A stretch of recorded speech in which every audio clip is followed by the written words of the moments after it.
வணக்கம். Tamil Nadu rain weather news 24/12/2024 மாலை வானிலை அறிக்கை பார்ப்போம். அதற்கு முன்னாடி என் இனிய சகோதர சகோதரிகள் மற்றும் குழந்தைகளுக்கு இனிய அட்வான்ஸ் கிறிஸ்மஸ் நல்வாழ்த்துக்கள். தற்போது வங்கக்கடலில் காற்றழுத்த தாழ்வு நிலை அதாவது தற்போது வலுவிழந்து காற்றழுத்த தாழ்வு நிலை நீடித்து வருகின்றது. தற்போது இன்று இரவு அதாவது இந்த நள்ளிரவிலிருந்து அதிகாலைக்குள் சென்னை உள்ளிட்ட அதாவது தெற்காந்திரா, ஆந்திராவின் ஓங்கல் மற்றும் சென்னை ஒட்டியுள்ள திருவள்ளூர், காஞ்சிபுரம் ஒட்டியுள்ள கடலோர பகுதிகளில் மழை தொடங்கும். பின்பு படிப்படியாக மழை பரப்பளவு அதிகரிக்கும். நீங்கள் பார்த்து கொண்டிருப்பது செயற்கைக்கோள் படம். அதாவது இன்று 24ஆம் தேதி தற்போது மிக நெருக்கமாக, அதாவது அந்த கடந்த சில நாட்களாக கடலிலே சுற்றி கொண்டு விட்டு நல்ல மழையை கொடுத்து விட்டு தமிழகத்தை ஏமாற்றிய அந்த காற்றழுத்த தாழ்வு நிலை தற்போது தமிழகத்தை நோக்கி திரும்பி உள்ளது. நாம் நேற்றே கூறியிருந்தோம். தற்போது அது தமிழகத்தில் நெருக்கமாக வந்துள்ளது. அதாவது அது வலுவிழந்து தான் வருது. ஸோ வலுவிழந்து ஒரு வளிமண்டல மேலே சுழற்சி அல்லது காற்றழுத்த தாழ்வு அந்த ஒரு ஸ்டேஜில் தான் வருது. மேலும் வலுவிழக்கும் இன்னும் நெருங்கும் போது. ஸோ அப்போ இதனுடைய சுற்றி உள்ள அந்த க்ளவுட்ஸ் பேண்ட் அப்படிங்கிறது பாருங்கள். இந்த காற்று பாருங்கள், எங்கே போய் இது ஃபுல்லாகவே காற்று தானே, சுற்றி உள்ள காற்று அந்த இதாக இருக்குது. காற்று போதா, இது மேகக்கூட்டங்கள் இதெல்லாமே எந்த இடத்துல குவியுது பாருங்கள். இப்போது இங்கே மழை பெய்யுது.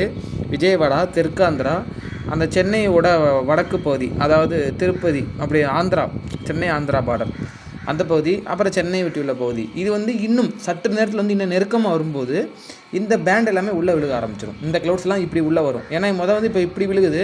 இன்னும் நெருங்கும்போது என்ன ஆகும்னா இதை சார்ந்து அந்த க்ளவுட்ஸ் உள்ளே வரும். அப்போ இந்த இடம் ஃபுல்லாக மழை கொடுக்கும். அப்போ நள்ளிரவுலேருந்து அதிகாலைக்குள் அப்படின்னு எடுத்துக்கிட்டோம்னா சென்னை, திருவள்ளூர், காஞ்சிபுரம் அந்த பகுதியில் இருக்கும். இது என்ன ஆகும் அப்படின்னா ஃபர்தராக உள்ளே போய் வலுவிழந்துடும். டோட்டலாக வலுவிழந்தோன்னு என்ன ஆகும்னா அந்த காற்று இப்படி ஃபஸ்ட்டு இதை சுற்றி தான் காற்று இருக்குது. இது ஒரு மையம், இந்த மையத்தை சுற்றி காற்று இருக்குது. இது டோட்டலாக வலுவிழந்தோன்னு என்னாகும் அப்படின்னா அந்த க்ளவுட்ஸ் எல்லாமே பிரிய ஆரம்பிச்சிடும். சீரான மழை, ஈரப்பதம் உள்ளே போனோடனே இது ஈரப்பதத்தை எடுத்து வச்சிருக்கு. இப்போ இது உள்ளே வலுவிழந்தோன்னா என்ன ஆகும், இந்த க்ளவுட்ஸோட ஈரப்பதம் எல்லாமே என்ன ஆகும், ஃபுல்லாக எல்லா பக்கமும் பரவ ஆரம்பிச்சிடும். அப்போ இன்றைக்கும் நாளைக்கு நம்ம எடுத்துக்கிட்டோம் அப்படிங்கிற பட்சத்தில் இன்று நள்ளிரவுலேருந்து சென்னை, திருவள்ளூர், காஞ்சிபுரம் அந்த புதுச்சேரிக்கு மேலே உள்ள வட கடலோரம் புதுச்சேரிக்கு மேலே உள்ள பகுதி, அதுக்கப்புறம் தென் மாவட்டங்கள், கடலோர மாவட்டங்கள் எப்போ அப்படின்னா நாளைக்கு இரவு எடுத்துக்கலாம். நாளைக்கு இரவு இது போய் மெல்ல அப்படி நகண்டு உள்ளே வரும். அப்போது நள்ளிரவுக்கு மேலே இங்கே மழையை கொடுக்கும். இது நாளைக்கு ஃபுல்லாக வலுவிழந்து உள்ளே போகும்போது டோட்டலாக காற்று என்ன பிரிய ஆரம்பிச்சிடும். ஒட்டுமொத்த ஈரப்பதம் வர ஆரம்பிச்சிடும். அப்போ தென் கடலோர பகுதிக்கு நாளைக்கு இரவுலேருந்து மழை இருக்குது. ஒட்டுமொத்தம் எடுத்துக்கிட்டோம்னா 25, 26, 27 3 நாட்கள் இந்த காற்றழுத்த தாழ்நிலை மூலியமாக நமக்கு மழை இருக்குது. காற்றழுத்த தாழ்நிலை மூலியம் அதன் சார்ந்த அந்த மேகக்கூட்டம் மூலியம் மழை இருக்குது. கனமழை அப்படின்னு எடுத்துக்கலாம். அதாவது தென் கடலோர பகுதி, உள் மாவட்டங்களில் கனமழை இருக்கும். வட மாவட்டத்தை பொறுத்த வரைக்கும் மிதமான மழை, அவ்வப்போது கனமழை ஏதாச்சும் ஒரு சில பகுதியில் இருக்கும். ஸோ மிக கனமழைக்கான வாய்ப்பு அப்படின்னா ஏதாச்சும் ஒரு சில இடங்களில் மிக கனமழை வாய்ப்பு இருக்குது. ஒட்டுமொத்தமாக கடலோர பகுதியில் ஏதாச்சும் ஒரு சில இடங்களில் மிக கனமழைக்கான வாய்ப்பு அந்த காற்று குவியற இடத்தை பொறுத்து நம்ம சொல்லலாம். ஆனால் தமிழக கடலோர மாவட்டங்களில் ஏதாவது ஒரு சில இடங்களில் மிக கனமழைக்கான வாய்ப்பு இருக்குது. 25, 26, 27 இதுதான். அதுக்கப்புறம் நம்ம ஏற்கனவே ரொம்ப நாளாக சொல்லியிருந்தோம், அந்த புதிய காற்றழுத்த தாழ்வு நிலை எப்போ உருவாது அப்படிங்கிற நம்ம சொல்லியிருந்தோம். அது பார்த்தீங்கன்னா உங்களுக்கு தெரியுது, உங்களுக்கு அந்த சர்க்குலேஷன் பாருங்கள். நமக்கு அந்தமான்லேருந்து நம்ம ஸ்ரீலங்கா கிட்ட பாருங்கள் ஒரு சுழற்சி ஒன்று இருக்கா. அதாவது 30ஆம் தேதி பாருங்கள் அந்த சுழற்சி ஒன்று இருக்குது. இது பாருங்கள் நம்ம இந்தோனேசியா வரைக்குமே அந்த இடம் ஒரு பெரிய ப்ராடாக இருக்குது. தெரியுது அவங்களுக்கு அந்த சுழற்சி அப்படியே சுழற்சி இருக்கிறதுனால அது நம்ம அடுத்த கிட்ட நகர்வை தொடர்ந்து நம்ம பார்த்துட்ருக்கோம். அதாவது நமக்கு இந்த 27, 25, 26, 27 முடிஞ்சோன்னா மறுபடியும் ரெயின் ஒரு நாள் கேப் விட்டு 30ஆம் தேதி, 31ஆம் தேதி மறுபடியும் ஸ்டார்ட் ஆகும் ரெயின். அப்போ நீங்கள் இந்த ப்ரெசிபிடேஷன் பார்க்கும்போது இந்த சுழற்சி மூலிமா பாருங்கள் 30ஆம் தேதி, 31 மறுபடியும் இந்த சுழற்சி மூலியமாக புதிய சுழற்சி மூலமாக நம்ம இலங்கை கிட்ட நான் சொன்னீங்க லோ லாட்டியூடில் தான் வரும்னு. அப்போ அந்த 30, 31ஆம் தேதி வாக்கில் அந்த தென் கடலோர பகுதி ஒட்டி உள்ள பகுதி, டெல்டா தென் கடலோர ஒட்டி உள்ள பகுதியில் மழைக்கான வாய்ப்பு இருக்குது.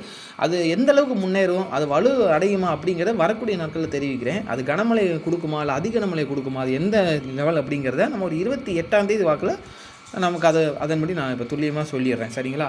அடுத்து பாருங்கள், இப்போ இந்த சிஸ்டத்து மூலியமாக பாருங்கள் அந்த க்ளவுட்ஸு பார்த்தீங்களா, அவங்களுக்கு இந்த இன்ஃப்ராரெட்டில் தெரியும். இது ஃபுல்லாகவே க்ளவுட்ஸு தான். இப்போ இங்கே வரைக்கும் இருக்குது. ஏன்னா சிஸ்டம் இந்த இடத்துல இருக்குது. அப்போ ஆன்டி கிளாக் வைஸில் க்ளவுட்ஸ் இப்படி வருது. இது உள்ளே வரும்போது இந்த க்ளவுட்ஸ் எல்லாமே இப்படி உள்ளே வரும். ஏன்னா காற்று இப்படி உள்ளே கொண்டு வந்துடும், எல்லாமே உள்ளே வர ஆரம்பிச்சிடும். நீங்கள் சேட்டலைட்டில் பார்த்தா உங்களுக்கு நல்லா தெரியும். இங்கே பாருங்கள், இந்த சேட்டலைட் பிக்சரில் பார்த்தா நல்லா தெரியும். உங்களுக்கு காமிக்கிறேன் பாருங்கள். இந்த பாருங்கள், அந்த ரவுண்டு தெரியுது பார்த்தீங்களா, அந்த மையம் பாருங்கள், உங்களுக்கு அழகாக இருக்குது பாருங்கள். அந்த மையம் தெரியுதா? அப்படியே அந்த சேட்டலைட்டில் பாருங்கள், இந்த இடத்துல இருக்குது மையம். ஸோ அந்த ரவுண்டு பாருங்கள் எங்கே இருக்குதுன்னு தெரியுதா உங்களுக்கு? அதை சுற்றி உள்ள க்ளவுட்ஸ் எவ்வளோ க்ளவுட்ஸ் இருக்குது பாருங்களா?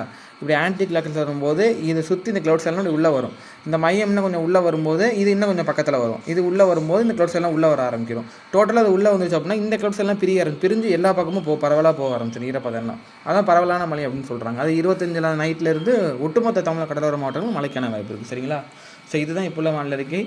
பாதையில் ஏதேனும் மாற்றம் இருந்தால் நாம் மீண்டும் தெரிவிப்போம். நன்றி, வணக்கம். சேனலை மறக்காமல் சப்ஸ்கிரைப் பண்ணுங்கள், லைக் பண்ணுங்கள், ஷேர் பண்ணுங்கள். நாளை காலை மற்றொரு வானிலையில் சந்திப்போம்.